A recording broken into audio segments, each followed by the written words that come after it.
اهلا بيكم في قناه طبخه وفكره. النهارده هنعمله طريقه البيتزا الاقتصاديه السهله اللي بدقيق وميه بس، وان شاء الله هتعتمد الوصفه وان شاء الله تعجبك.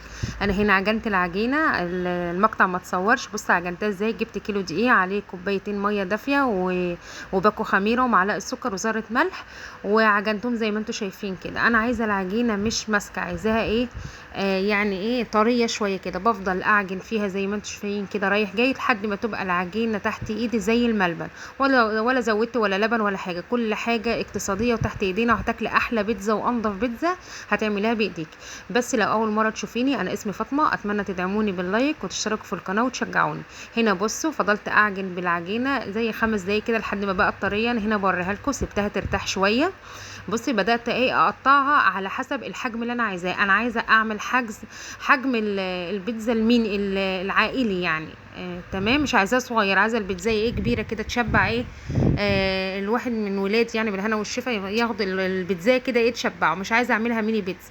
الحجم اللي انت عايزاه قطعي عليه. انا هنا قطعت الحجم ايه الكبير زي ما انتوا شايفين.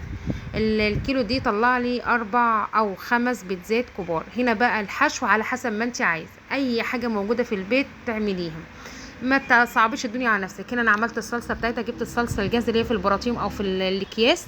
فضيت 3 اكياس من الصلصه كده، حطيت عليهم باكو مكعب مرق وفلفل اسود وكمون وشويه بهارات فراخ وشويه ايه ملح، وتبلتهم في بعض كده يعني، قلبتهم في بعض لحد ما اندمجوا. هنا معايا حتت صدق، ما تعتمديش اي حاجه من هنا، الموجود عندك اعملي بيه.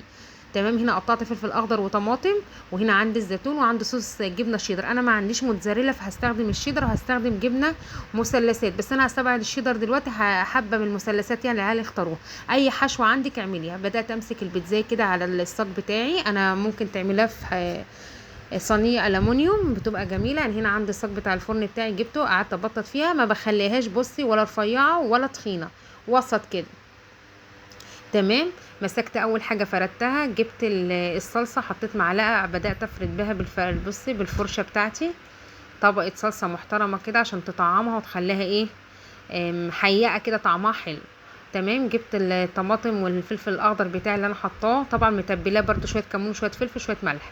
حطيت بصيت، جبت شويه صدق كده حطيتهم على الوش زي ما انتم شايفين.